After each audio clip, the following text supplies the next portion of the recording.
Tottenham face Manchester City in what is a crucial Premier League game tomorrow following Wednesday's 5-4 defeat after extra time to Everton. Today I'm joined by Hollie, Charlie and Max to discuss that, plus a lot more news around Spurs, including the Jose warning signs and the form of some players that we're certainly quite worried about. I'm Matt Hayes and you're watching the Tottenham Fan Voice Podcast.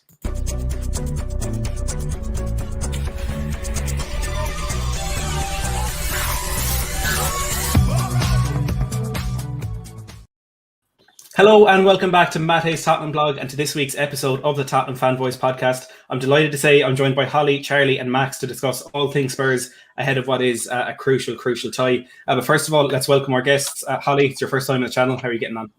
I'm doing all right, thanks. Still trying to recover from that long game in the week, but there we go. It's affecting everyone. But no, thanks for having me on. Yeah, thanks for coming. I really appreciate your time. Max, your first time on here as well. How are you doing?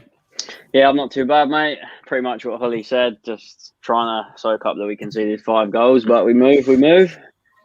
Exactly. It's not something we're used to, but look, we might be getting used to it sometime soon. Charlie, welcome back on the channel. How are you today? Yeah, good as always, Matt. As always, thanks for having me on your podcast and everything. And yeah, same as the other guys. Just trying to dissect that five goals against Everton, crazy game. But yeah, I'm always happy to be on, Matt. And yeah, thanks for having me. Yeah, thanks for joining. Let's welcome a few people here. We have Jiminy channel member in the live chat, 92 Flamethrower. We've Killian Kenny as well. Thanks for joining, Killian. He asks, is Harry Kane playing tomorrow? He probably will be playing. I think Jose said he's looking fit after playing 60 minutes on Wednesday, which was definitely more than we would have liked, but he's looking as though he will be okay for this game tomorrow. Before we get into dissecting that game against Everton, I do want to say, if you are new to the channel and you want more of the Tottenham Fan Voice Podcast, plus live watch-alongs, previews, reviews, and anything you could want from a Spurs channel, make sure to hit that subscribe button down below. And the link for all of our guests will be down in the description as well if you want to go and check them out. Look, let's dive straight into things. Hollie, we'll start with you. 5 goals conceded against Everton. It's crazier to say 4 goals scored and we still got knocked out of the FA Cup. Is there any excuses for that? To be honest, no, it's just very frustrating the fact that we either go out and actually play attacking football and still concede, or we go out and sit back and defend and manage to try and get one on the break to then concede again. Any way Jose tries to do this, it's just not working out, to be honest. And I keep coming back to this fact that there's lots of Spurs fans out there that are falling out of love with Jose, and to be fair to them, I can kind of see their frustration. But he's trying everything he can do, and I just don't really know where to go from here, to be honest. Like, we want to watch lovely football. Every football fan, not even just Spurs fans, want to watch that. But it's not working with this defence, and he's tried it both ways now. So it highlights again that this back line we have just doesn't work. It's so concerning that we have so much money invested in that defence, especially in the likes of Davinson Sanchez, and just nothing seems to be going. Max, the defensive football hasn't worked. We've tried to play attacking football now, and it still doesn't seem to work. Where do you think we go from here? It's annoying because whenever you think of Tottenham, and everyone that supports Tottenham throughout the years knows that, like, when Mourinho come in and tried to put us in this like defensive mindset, we're not a defensive side. We never have been. So he's trying to use players that, I'm not going to say can't defend, because obviously they can, but to a certain extent, it's better just to go for it. You can't defend for 80, 90 minutes against some of these teams, and whether it's you get punished against the big ones. Everton, you can class them as a big team because they've got good players. They've had good performances all season, and as much as it was nice to see us attacking, like I said, we still conceded 5 goals. So I don't really know where we go from here. I'm sure we'll get onto that. Yeah, it's just confusion all over the place. The amount of money in this team, the quality of player, the manager in place as well. Just nothing seems to be working. And Charlie, we've been speaking for a few weeks about how, maybe defensive football is the safest way to play, because if we do play attacking football, I think the game against Wolves is when I personally first pointed it out that if we had played a high line, if we played attacking football, that defence would be so exposed and teams will find it quite easy to exploit us. Everton had an expected goals of 1.9 in that game, and they still managed to put 5 past us. And there are players who aren't usually there to blame that were in this case in Højbjerg and Hugo Lloris, but it was just a calamitous performance all over, wasn't it? 100%. Like, this is what some fans were calling for. They were saying we have to go all out attacking, gung-ho, everything. And like, this is what happens when you've got a back line made of paper like ours. So it was a crazy game at the end of the day because we took the lead very early on, and like we have chances. Again, we didn't put away some of the chances, and then they get back into it, and all of a sudden we're 3-1 down. And like it's as you said, it was strange because it's unusual suspects this time for sort of the mistakes. As you said, Højbjerg, always very reliable. It was a strange one, and Hugo Lloris as well. So, but if you look at it, it just shows why Mourinho was trying to play this pragmatic way. And I think we should look at it and say Mourinho isn't the problem at this club at the moment. The problems are the players and in the defence and a couple of midfielders as well. They're not good enough. They're not good enough to play for Tottenham. And this is where it stems up to the board, because the board have allowed this to happen. They've allowed all this deadwood to sort of pile up over the last few years or whatever, handing some of them contracts even, which is the big worrying thing for me. And instead of going the extra mile, getting Ruben Diaz, getting Milan Skriniar, they've decided to hand new contracts to certain players that just shouldn't be here. And look, I know Davinson Sanchez is one of them. He scored 2 goals, and to be fair, against Everton, I don't think he was the worst on the night. I think there's been many occasions where he has been the worst, and look, I've been a massive critic of him. And 40 million quid from Ajax, come on. It's just ridiculous if you think about it. We could have got De Ligt at the same time, but we chose to get Sanchez. And you just look at, I know Eric Dyer wasn't playing against Everton, but for me, the problem with him is, as a lot of people say, he can have a good game for like the majority of the game, but there's always the one mistake in there. And it's cost us every time this season. And it's a real problem. So no matter who he picks, we're just going to have the same problems, because you look at it, Toby, he's probably, for me, he's still our best defender, but he's not quite the player he used to be because of age. And then you look at our other options. No matter who you put in there, there's just going to be a mistake. It's that simple, whether it's for different reasons, like Rodon, for example, young player, needs to bed in, needs to gain experience. Obviously, he's going to make mistakes. You look at other players, Dyer and Sanchez, I'm sorry, not good enough. Just simply not good enough to play for a club like Tottenham. And yeah, I really question some of the recruitment over the years from this board. As I said, another thing this board have allowed to just happen. And that's how I feel about that. Yeah, as I said, another thing, gutting to go out the FA Cup. I was hoping we could stay in it to just leave our options open going later on in the season for potential silverware and stuff. But yeah, it was gutting just the way 5 goals. That's not normal whatsoever. Yeah, it's just like to be honest, for me, it took a bit. Like, of course, the defeat was absolutely sickening, and then that kind of reaction or the realization later that we actually are out of the FA Cup, and one of the trophies that we were perhaps looking at potentially winning to save our season is now completely gone. And look, Hollie, I can see him over your right shoulder there. Harry Winks was hugely don't get me started for his performance on Wednesday. He came on for extra time and was possibly one of the worst players on the pitch and gave away the ball for that winning goal as well. Can you defend his performance? To be honest with you, I threw it across the room. The thing with Winks is, like, I just don't know where he's gone, because when we saw him play against Real Madrid, it was like a totally different Winks. Now you just tend to see him deciding, now he's not even retaining possession anymore. We went from sideways to backwards football with Winks, and now it's like, well, heavy touch and he's lost it. For me, I think for Winks, I don't know whether it's confidence. I don't know whether Jose's putting too much pressure on him. Obviously, he's a rotation player at the minute, and whether he can't hack not being on the pitch every week or playing in different spots all the time. For him, I just don't think it's right. And obviously, I love him because he's Tottenham through and through, but there's got to be a give at some point. And I think right now, I know he's sat there giving me evils, but I think his time is being numbered, I think, sadly, because there's a lot of players in this squad that I don't think are good enough. And I'm not going to lie to you, at the start of the season, when I saw the squad and the players we have this year, I'm not going to lie to you, I was quite impressed that we actually had squad depth this year. But now to look at it and think to myself, I think the quality is really dipping at the moment, just highlights that not only is it mentality at the moment, it's individual performances, and they're just not good enough.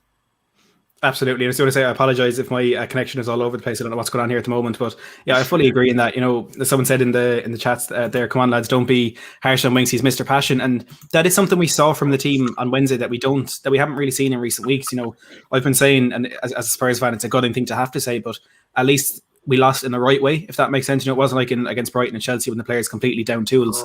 They put in that effort right to the final whistle. Unfortunately, just didn't have enough to get that through. But Max, Dele Alli finally came back into the fray after what we've been told was an injury, but I suppose we can make our own decisions on whether or not that's true. But he's getting a bit of criticism. But do you think he deserves a bit of slack because of how long it's been since he played?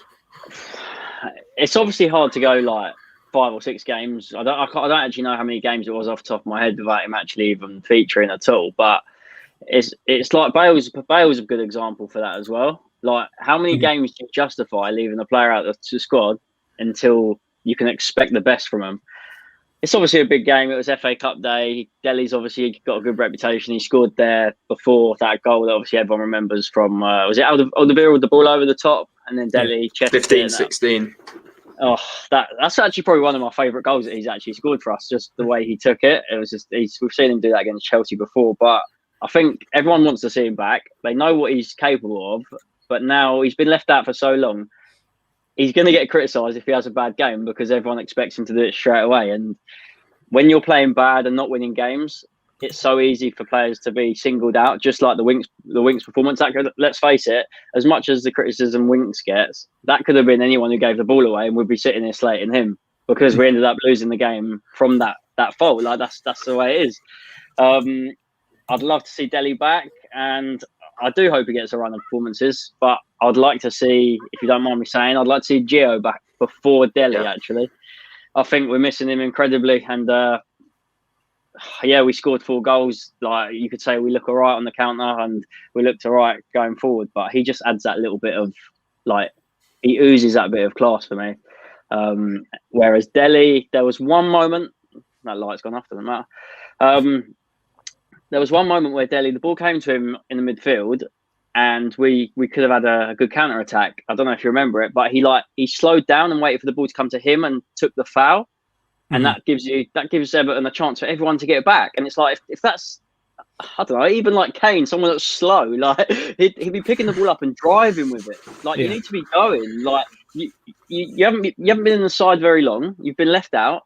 This is your chance. Pick the ball up, drive with it, create something, create an opportunity, and then everyone will be loving you. It only takes one chance, one goal, one like moment of you proving that you want to be in a Spurs shirt, and everyone loves you again. Like, Twitter is a perfect place. It's the most fickle place for when Spurs are playing.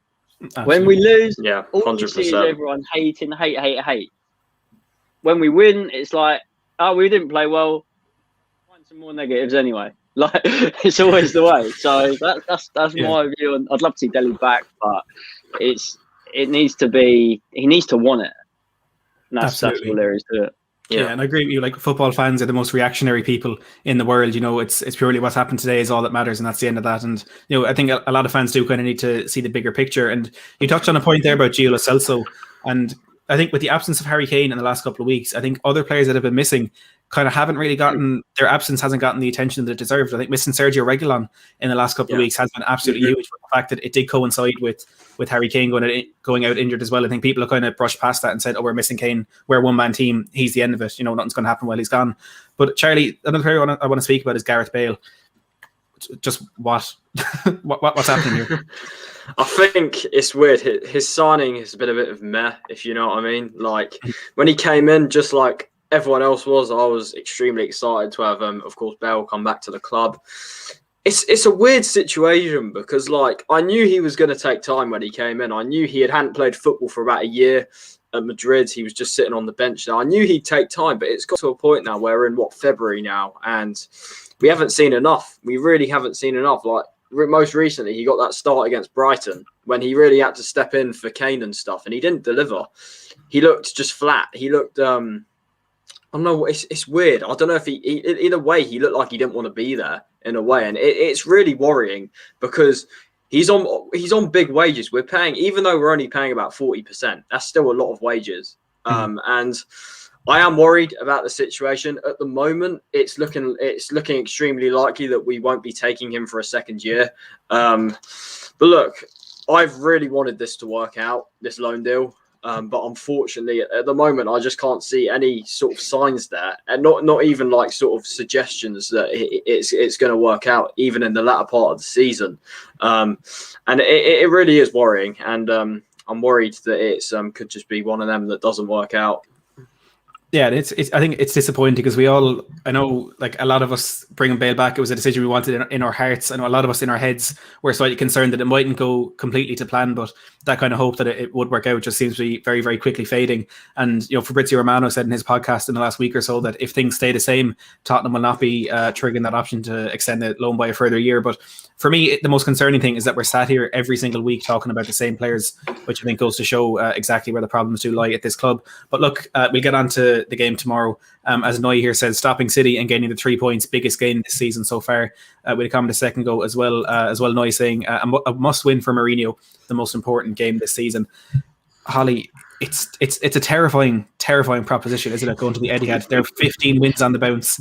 We've lost 4 of our last 5, just conceded 5 to a team whose best player is Dominic Calvert-Lewin. It doesn't bode well, does it? It really doesn't, to be fair. And I think the game, just touching on the Everton game again, I think that was a game to really boost the momentum to go into this game with a bit more hope. I think all of us are sat here dreading tomorrow in a sense of we kind of don't really know how we're going to play. Is Mourinho going to risk it again and go attacking football to try and outscore Man City? I don't really think so, because I think they will be stronger than Everton, sadly, on the attack. And I think leaving us that wide open is just going to cause us so many problems. So we probably once again see the way that Jose likes to set up, which will be defensive ball. But at the end of the day, I think if we can grind out a result, I think that's the main aim. I'm frustrated watching boring football, shall we class it, but if it gets us a win and 3 points, so be it. That's how you have to go into the Premier League. You need to pick up these 3 points, and at the moment we're not really getting them. So to go to Etihad tomorrow to beat City would be a massive boost to, like I said, it will build momentum for the rest of the season, because right now we haven't really got anything. And to crash out of the cup the way we did as well after playing great football and it not working is going to be another downer for the team. So we've just got to go out there and get level-headed, manage to try and see out. If we don't get a win and we get a point, okay, so be it. But to actually go out there with some fight this time would be nice, because that's the one thing that annoys me. We turn up to games and we just can't be asked. We haven't even left the tunnel. And I think that's the most annoying thing when we play this defensive football, is the fact that, all right, lads, you've actually got to show up for this, because this is City. And I don't say it's make or break for the team, but I think it's definitely a game that's going to change things in the sense of how we're going to go into the next game. Absolutely. I couldn't agree with you more on that one. And I do think it'll be that low block and trying to catch them on the counter-attack. David, the Irish Hotspur here, says City are not allowed to beat Tottenham. We are their bogey team. The last 3 times we played Manchester City in the Premier League, we've had 7 shots, we've scored 6 goals, and we got 7 points. It's not a sustainable way of playing against a team. And look, Max, I'm sure you remember that game earlier on in the season. City absolutely peppered us, and somehow we came out of there with a 2-0 win again. It's going to be a lot more difficult to get that job on tomorrow, isn't it? That game was one of the most scariest games I've watched for a long time. The way we came out of that with the victory, I think, just took everyone by surprise. And that was obviously, because it was obviously a lot earlier in the season. I mean, I'm liable to it. I've been putting up posts when we were top of the league and just making fun of it. In my head, I was thinking, do you know what? The tiny bit of me was thinking after that game, you never know. Like we're actually competitors here. I'll tell you why, because everyone seemed to be fit. We had a strong team that game. We had, like I said, Gio was fit, he even scored. I think Reggie was back that game. It was like the perfect 11. And if you could replicate that 11, obviously I'd want that tomorrow. So it's going to be interesting, because let's face it, 85 minutes behind the ball, 11 men. That's what we're looking forward to tomorrow. It's not going to be nothing like the other game. If it's like the Everton game, then sadly we're gonna get. It's going to be 10 instead of 5. So, but yeah, I mean, I'd love to sit here and say looking forward to it. I'm normally Mr. Optimistic. I sit here, I say, yeah, we're going to win 3-0. Yeah, we're going to win 3-1. My dad says 3-1 every single game, so it's not going to be the case. And but. There is that doubt that we can always win, and City's last loss was us, wasn't it? And whether that's 14 games ago, like that that speaks for itself. That bogey run, it's not like someone's just said, oh yeah, we're the bogey team, or when someone says, oh, we've lost before, we're the bogey team. Like the fact that they haven't actually beat us, it could swing in our favour. I mean, mind games are a massive thing in football.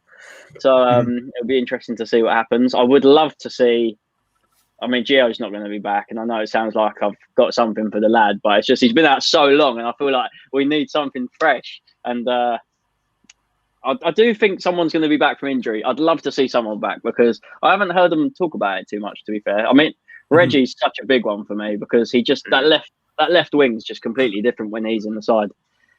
So yeah.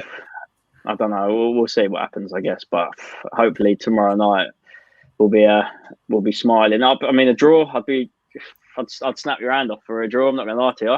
And you've seen what they've done to Liverpool. Yes, Liverpool made mistakes, but City are a team that if you make mistakes, then you get punished. So. What team makes more mistakes than Spurs right now, which seems to be our favourite thing to do out in the pitch. Charlie, now you're saying here maybe taking Ndombele out and playing Højbjerg and Sissoko in the middle, then Son, Kane, Bergwijn and Lamela. We've changed to a 4-2-3-1 in the last couple of games against West Brom. Of course, got the 2-0 victory there. We did it against Everton, and look, we played very good football at times. We did play good attacking football, and we went out and scored 4 goals, which is of course overshadowed by conceding 5. But how do you see us setting up in this one? Do you think we do need to revert to that more defensive 4-3-3, or could you see Jose sticking with this new system?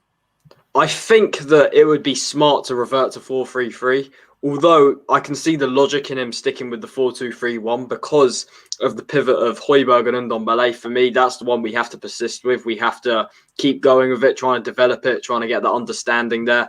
Because for me, it's our best midfield combination, the most quality, the most defensive work, and Ndombele in particular has shown that he can play 90 minutes now and that he can defend. And that's why Mourinho is starting to trust him in a deeper role. Now, the 4-3-3 is an interesting one because that's when you bring in Sissoko. Now, Sissoko, for me, he's been good. He's been good in a lot of big games, like against City in the home game, the 2-0. He was very good off the ball against Arsenal, against Chelsea away. However, I'm still finding it very difficult to forgive him for the game against Chelsea at home the other day where he was just walking around. He was literally just walking around. And that's why I could see it from minute one. There was a hole in the midfield. And that was because he wasn't in position. He was walking around. And look, I think the main problem we've got is the left-back situation. I think we've missed Reguilon so much. I'm just sick to death of seeing Ben Davies wear a Spurs shirt because he... You and I both. Yeah, I'm absolutely done because imagine him up against Sterling, Mahrez, Foden, whoever they're going to put there. It's just a recipe for pure disaster. And we need Reguilon, and unfortunately, he's injured for this game, which we've missed him. We've missed him so much. Like there's a moment against Everton where Davies, he tried to bomb forward, and then it just goes out of play. I was like, Reguilon, if that's Reguilon, he runs past him. I'm telling you. But Davis also, sorry to interrupt you, Charlie, but Davis, when he goes forward, he doesn't seem to know what he's doing. Exactly. It's all well and good running 40 yards down the wing, but then he'll want to come back. Yeah, exactly. Reggie the main pass and move and go.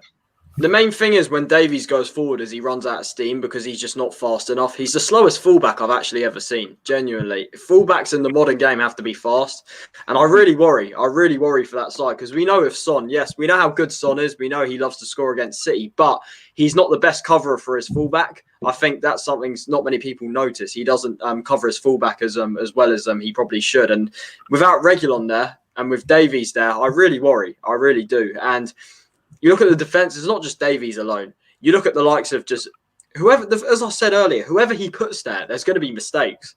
It's that simple. And it's like you can put Toby there. I think Toby has to play. But then whoever you put next to him, there's just mistakes in there. Like Dyer can give away a penalty. Sanchez can just do something absolutely ridiculous. And then you've got Rodon is natural. He's going to make mistakes. He's a young player. He needs to learn. He needs to develop. So He's kind of got his hands tied in a way, Mourinho. And I think the main when it comes to scoring goals, I think it's key we score first if we have any hope of getting anything out of this game. I think if City score first and if it's early on, then I really fear the worst for us. I think we could get battered, to be honest. I think it could be 3-4s and 4s if they score early. But I think if we get the first goal, it does open up more possibilities for us and we can have something to defend on and something City have to just sort of just commit a bit more. Maybe their line pushes up a bit higher and that could leave space for the likes of Kane to drop into and play Son in behind. So look, I'm not confident. I am very fearful of this game. I think Jose, we know how he's going to set up the pragmatic approach, which has worked in the big games against City at home. It worked, but the problem is the way we've been defending lately and the way City are playing. I just really struggle to see how we're going to cope. I really do. Yeah, it's a terrifying, as I said, terrifying proposition. James, you're saying the real question that we ask before every game: who will start at centre back? Personally, I'd be very surprised if it's anything other than Toby Alderweireld and Eric Dyer, just because there's going to be countless balls into that box that they'll need to head out. And I think out of the centre-back options we have, those two are probably the best to deal with that, and well equipped to kind of deal with the experience of that Manchester City front line as well. But it's going to be, for whoever plays there, it's going to be a very, very, very long game, and potentially a one they will have to suffer quite a bit as well.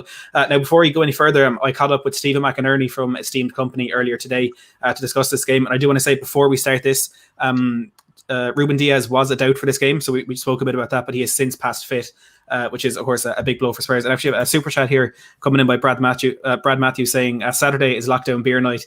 I'll be starting a kickoff. Sorry, I fear the worst. Please prove me wrong. I fully agree with you, Brad. It's going to be a long, long game. And thank you for the support. Thank you for the super chat.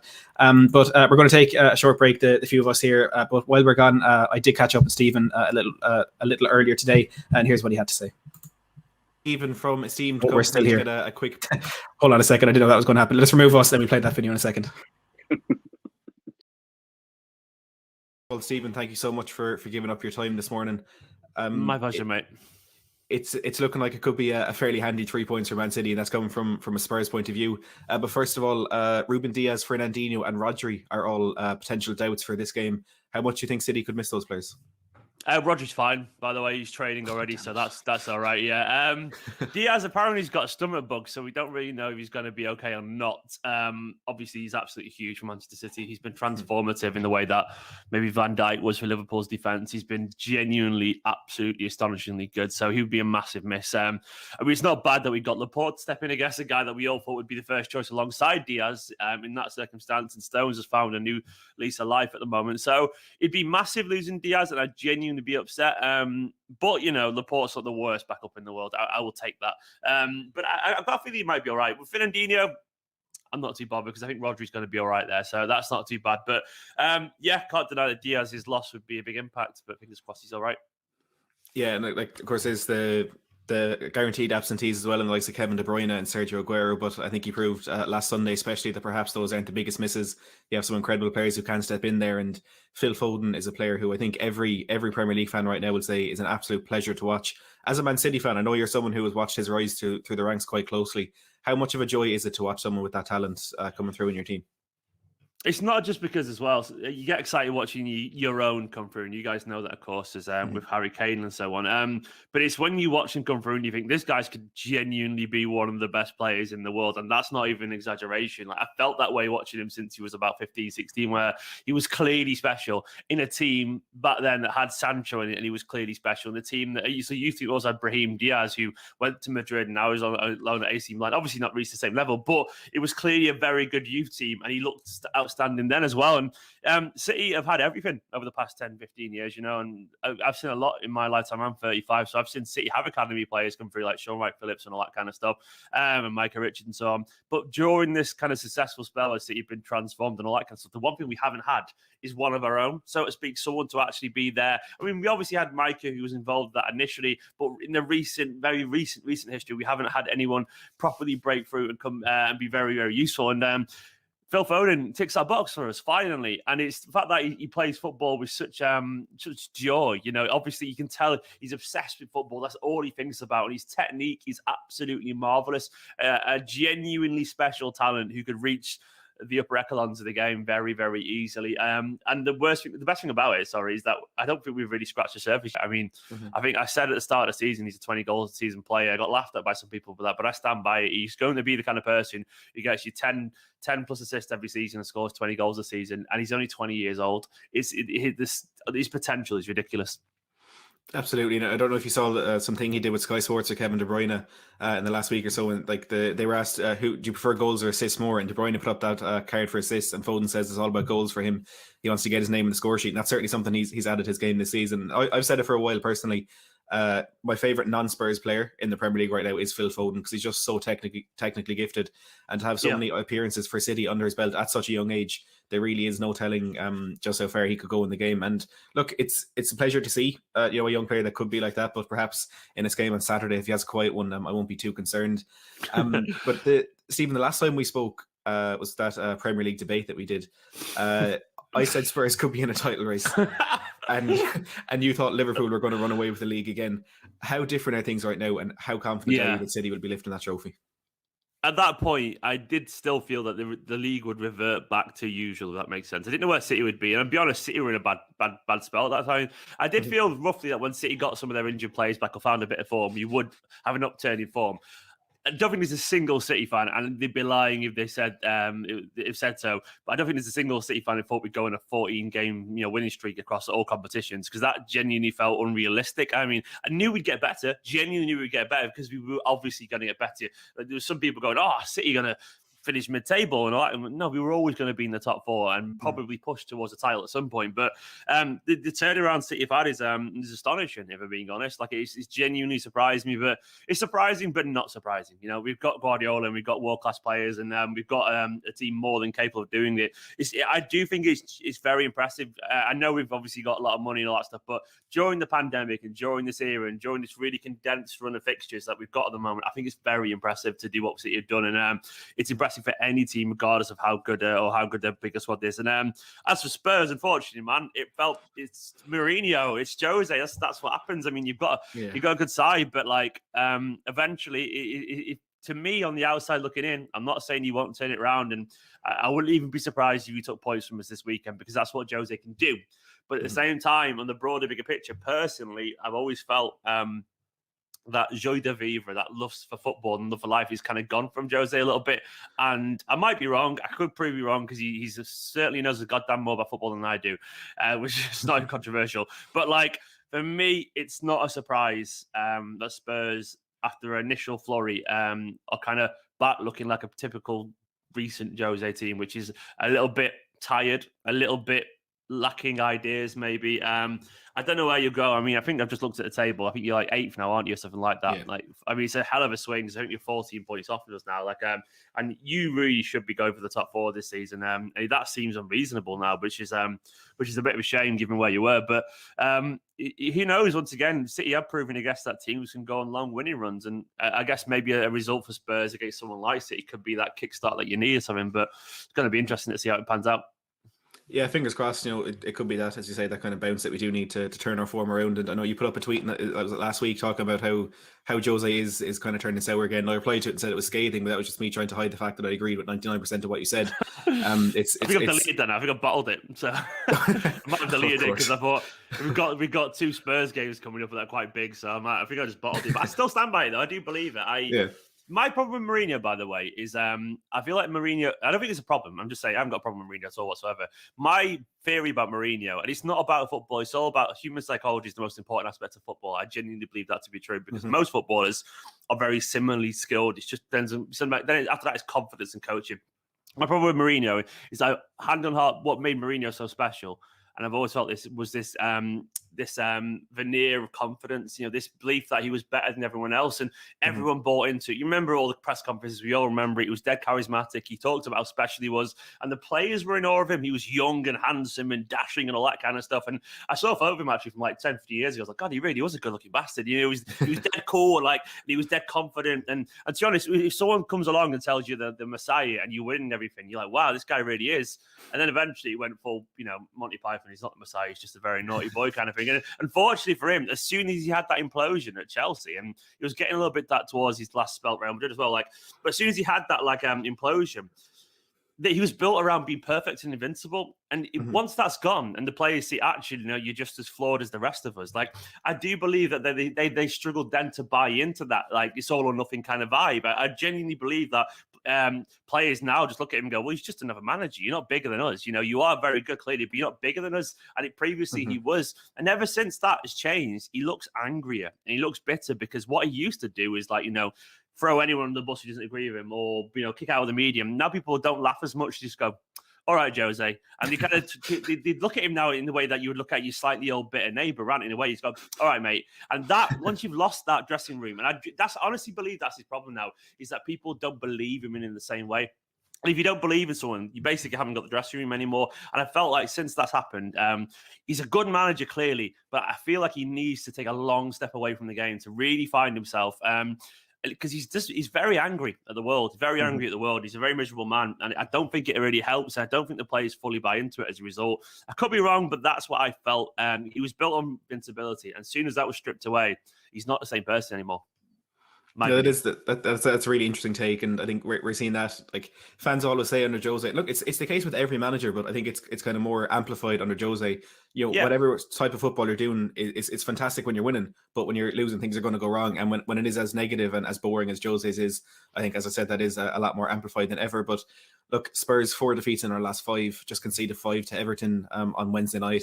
Man City on the flip side is 15 wins in a row now. I think it's hard to point at anything other than a City victory in this game. But how would you see this game panning out? I'm a little bit nervous, but I'm glad it's at the Etihad, of course. I mean, it felt like the low point of our season wasn't the Leicester game. It was actually against you guys. Losing 2-0 that game, it felt frustrating because, I mean, we did have an awful lot of chances in that game. And, they weren't great chances, but we did largely dominate the ball and we had more shots, and it felt like you had a couple of breakaways and scored 2 goals, which is what we felt a few times against Spurs. I mean, I remember one game season 4, it was 2-2 and you were all over you and somehow you got a draw. So Spurs does carry that little bit of, apprehension, but I'm confident because why shouldn't it be? We won 15 games in a row. I feel like we should win. If any City fan would be sat here saying we feel like we should be winning, there's no guarantee you've got players who can just do something magical out of nowhere because you've got top quality players and you've got a manager who knows how to shit hours away into these kind of games. So it's very possible that you could get some points from us. Having said that, I'm starting to wonder if there's an element at looking at City's fixtures of grudges that we need to take off. Like Liverpool was one of them, and we ticked that off, because they were due a spanking from City at some point because it was such a horrible place for us to go. We have to get one over them eventually, and then wondering if Spurs are a similar team that City look at and go, look, we are due beating them, at some point pretty comfortably. So I'm hoping that City turn up and they're really focused to make a point to Spurs. I will say a Man City win, but I'm nervous and I would not be surprised either way because, you're a good side. And you've got proof of taking points off us at some point anyway. So, I mean, I'm never going to underestimate Spurs, even if you're not in great form, because it's Mourinho, Guardiola as well. So that's always a talking point as well. But yeah, I would say I'm confident. I do think a Man City victory, but I don't think it's a guarantee by any stretch. Perfect. And can you get a quick score prediction off you? If Diaz plays 2-0, if Diaz doesn't play 2-1. 2-1. Perfect. Look, to be honest, at this stage, I'd take a 2-1 defeat. I'm worried this could get very, very ugly for Spurs very quickly. And, the fan base are already turning, a lot of the fan base are already turning against Jose. And I can't imagine how much worse that's going to be if things do go horribly wrong in this one. Anyway, Stephen, thank you so much for your time today. Absolutely appreciate it. Everyone who's watching, make sure to head over to Esteemed Kompany. I'm sure Stephen's going to have some fantastic content for this game. And of course, throughout the rest of the season from a City point of view. And I do tune in as often as I can. It's not just a place for Manchester City fans. But again, Stephen, thank you so much for your time. And hopefully the moods will be a little switched over after this game when Spurs get to 3 points. Have a pleasure, man. We'll see. I don't know if you can tell from my eyes throughout that, but it was recorded a lot earlier in the morning than I'm used to being up for. But a very interesting take there from a Manchester City fan on what is going to be a thrilling encounter. And Hollie, he touched on the situation with Jose Mourinho at the moment, how things are potentially starting to turn a bit sour. And from a Spurs point of view, it's just devastating to see us get a manager who always has the same 3-year spell and we skip the 1 year in the middle that has the success. Do you think we're seeing these warning signs from Jose Mourinho, or do you think it's just because he hasn't gotten the money he needs to invest in the squad yet? It's a tough one. I mean, we'd have to claim it as Spursy if he's skipping those 2 years straight to the third one. But regardless, I hope not. I really hope not, because the fact that Jose, I'm going to go back to this old fact that Jose's pretty much done it everywhere he goes. I mean, he managed to do it with Man United. And I'm thinking to myself, we need a trophy. Okay, I'd love top 4, but at the moment, I don't think with the squad quality we've got, because we've definitely got squad depth this year, but with this squad quality, I don't think we're going to reach it. And I think our only chance of securing European football is to win the Europa League. And I feel like we've got the man you want in a final or the man you want in a cup competition is Jose. And I feel like if he manages to get out of this rut and we manage to, like say, maybe beat City at the week, this could be a massive turning point. But again, you're never gonna dissuade fans that have made their decision up already about Jose, because it is boring watching his football. But at the end of the day, you've got to think to yourself, what's more important, being entertained or picking up 3 points or getting to the next stage of a cup? That's the way we've got to kind of look at it. And I feel like at the moment, I think there's certain players that aren't necessarily buying into it, because you can see in their performances whether they're not good enough or whether they're not performing under him. I feel like it's this mentality thing. I thought we managed to get over it at the start of the season, but it's coming back to haunt us again. So I really think a combination of players not being good enough and the fact that, again, we haven't really invested, let's be honest. I mean, we've got players. I mean, the prime example is, I know he's played quite well now, and I feel like Jose's actually getting the best out of Lamela that we've ever seen in a long time. But he's been there for so long and we haven't actually invested someone else in his position, because there's probably a lot of other players that are probably better than Lamela. That's the way. I think we just haven't set our sights very high in terms of investing, to be honest. So I hope Jose does turn it around, because I feel like he's the guy we need in competition football, sadly. Yeah, no, I fully agree with you. And he was kind of one of the main reasons I was looking at that FA Cup as a potential trophy to win. But of course, things quickly fell away with that one. Max, people always talk about how Jose needs money to win trophies. He's done it. He needed it at Inter Milan, Real Madrid, Chelsea, and Manchester United, even though he didn't have much success there. Back at the early stage of his career at Porto, he somehow managed to win the Champions League with them, and the money wasn't there.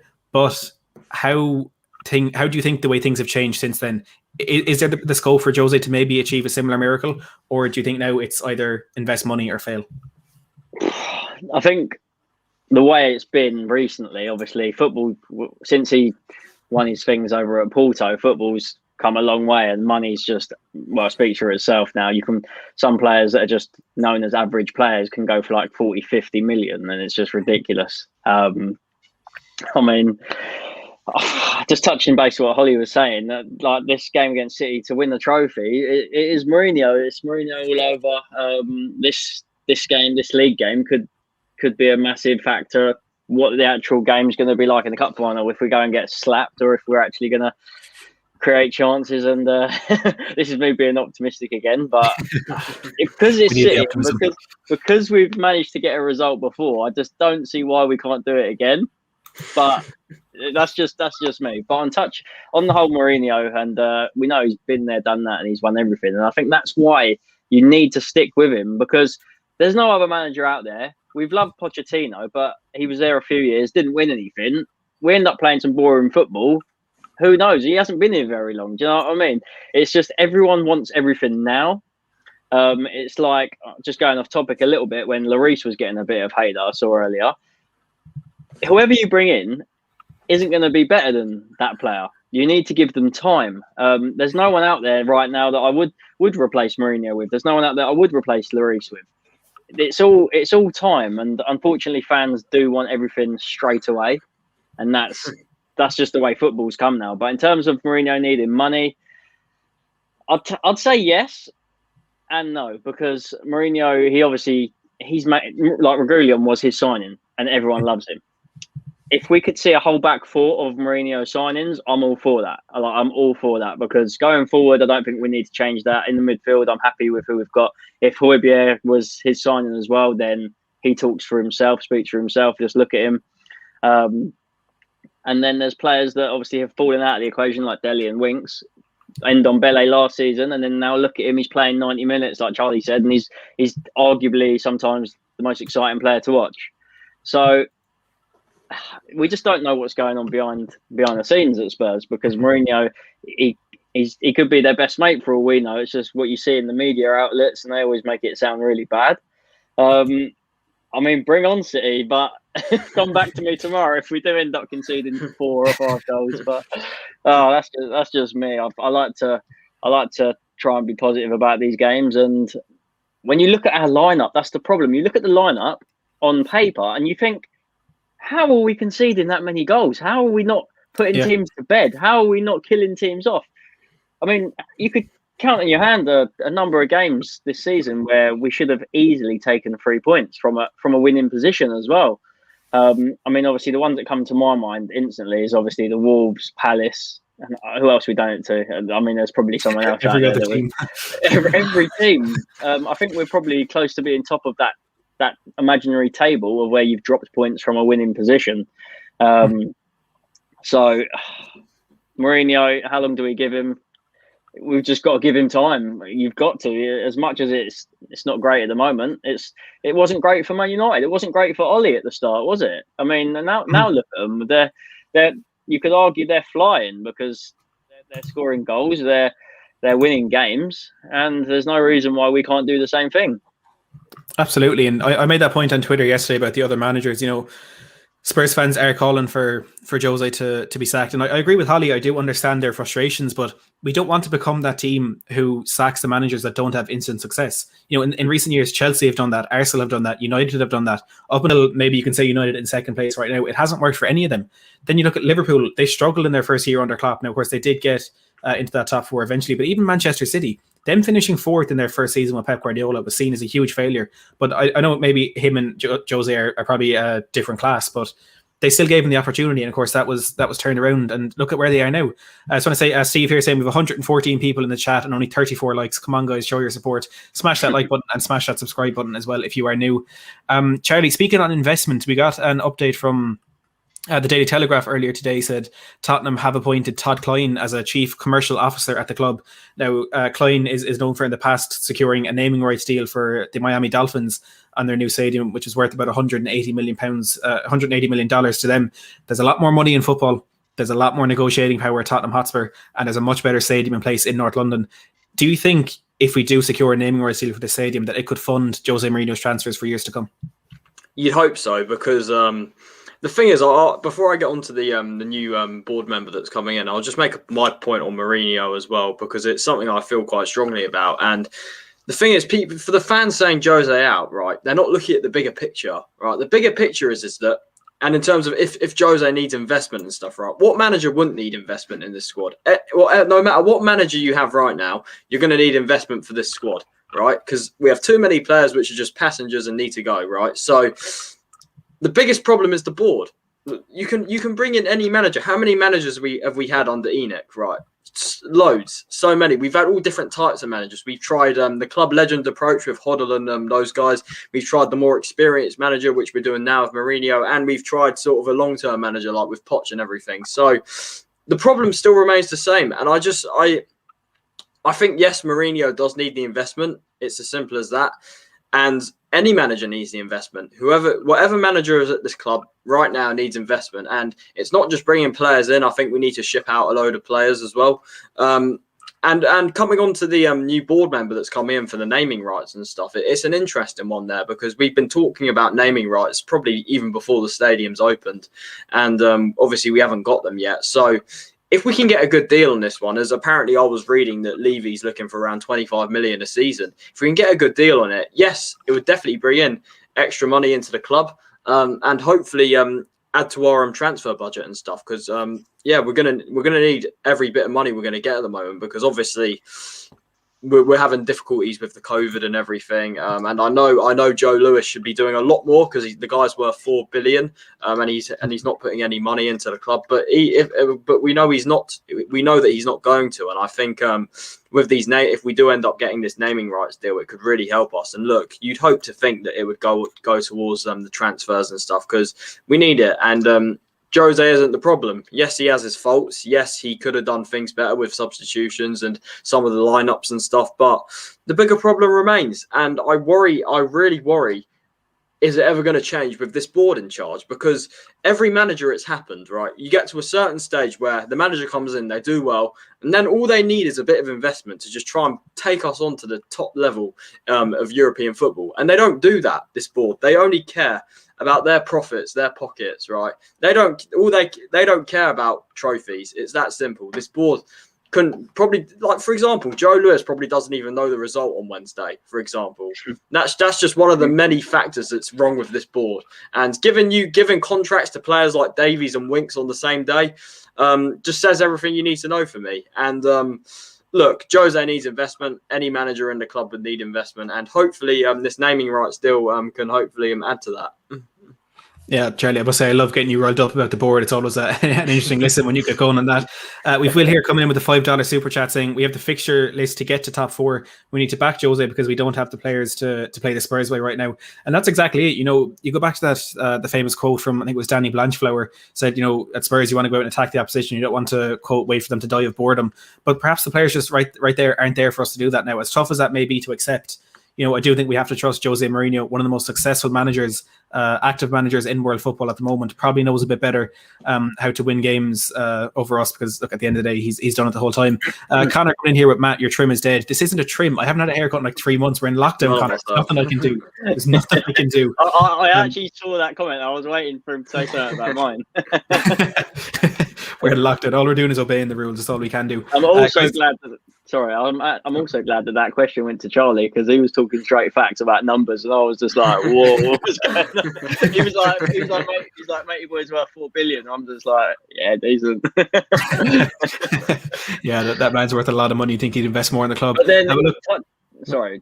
No, go ahead. Just touching on what Charlie said about they don't care about as long as they're making profits. Like, it's completely true because you can finish top half of the table, and these the chairman and people, directors, they're making absolute like mega money, like TV rights, everything. It doesn't matter. Like top 10 to someone that's sitting.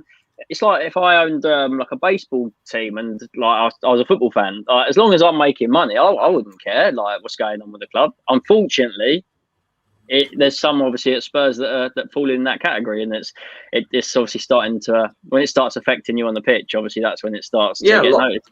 Like, I'll just make another point as well. Like, where's the ambition at this club? Where's the ambition to go out there and back managers? Like Jose, for me, I'm always Jose in because how can some of our fans not trust one of the most decorated managers that literally wins trophies everywhere he goes? You've just got to trust that. And I think that's why you have to throw everything at Mourinho in terms of backing and investment and stuff, because he'll deliver. It's that simple. It's that simple. He'll deliver. If he gets the right players with the right quality and the right mentality, then it's more likely than not that we will win trophies. And I think this board have there's just no ambition there. There's just no ambition. Like, for example, we give average players new contracts. They give them 5-year deals, for example, right? We've given the likes over the last year, right? I'll tell you this. We've given the likes of Harry Winks, Ben Davies, Eric Dyer. We've given them 5-year deals over the last couple of years. And that suggests to me that they'd rather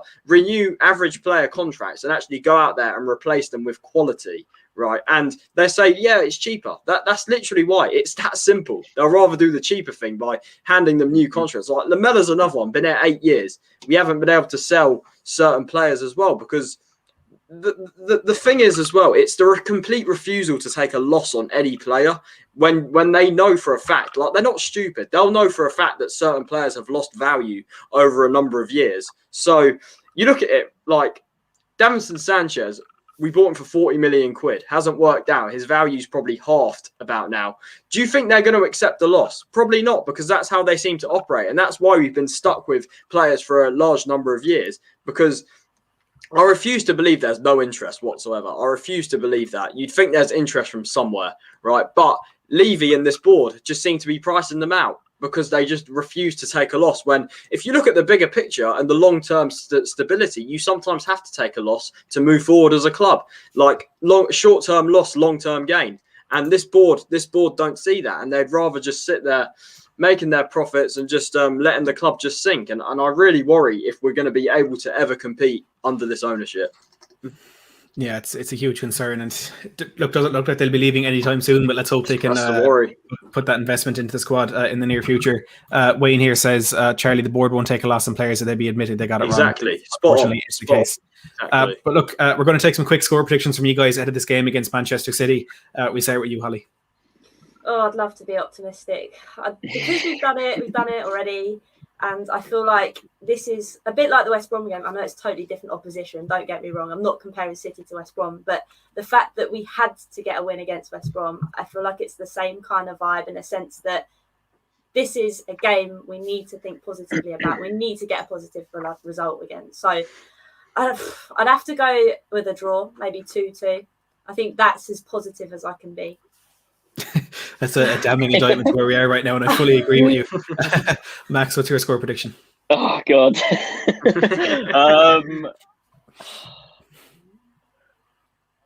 If we're looking at the strongest side, I'm not going to sit here and say Man City are going to rip us apart. So I'm just going to go with 3-2 Spurs. Oh, I love it. It's a bold one. Charlie, what about Davinson Sanchez double? He's our most clinical goal scorer at this stage. Charlie, what are you saying? It's a hard one. Like, my head and heart are saying two different things. I'll start with my head. The game could either go one or two ways. I feel like it's hard to give a prediction because I have to see the first sort of the way the game starts out and stuff. Because, for example, if we go a goal up, right, I genuinely think that opens a lot of possibilities for us. It will be a much harder game for City to sort of turn around if we do go a goal up. However, if we go a goal down, especially if it's early, I fear the worst. I really do. Like, our defence is made of paper, as I said earlier on. It's literally made of paper. And think of what the likes of world-class attackers, Foden, Mahrez, Sterling, even Gundogan, who's scored about 9 goals this season. Think of what they're going to do to Eric Dyer, Ben Davies. Just even someone like Aurier. I know Aurier, we need him because he's been much better than Doherty, but still, like, I'm fearing the worst. And look, if that scenario happens, if they get an early goal, then I hate to say it, but I have to go 3-1 City. I'm just not confident at all. But my heart, with my Spurs hat on, I'll take a draw right now. Right now. I'll snap your hand off for a draw. So I'll go 2-2 as a very optimistic. And that's being my absolute most optimistic, 2-2. Yeah, I still think it's funny that Kevin De Bruyne didn't play against Liverpool and they absolutely slapped them. Yeah, because they got quality in depth. They got Gundogan playing as a false 9. Literally, it's incredible without any striker as well. It's like he's a new signing for them. He's been brilliant. Yeah, I've been so impressed with Gundogan. And he's playing like literally up front. Literally, he's playing up front as a false 9. It's incredible. It really is. He's turned into a goal scorer, which certainly doesn't bode well for us tomorrow. So I want to say here, thanks very much, Aaron Fernandez, for becoming a channel member.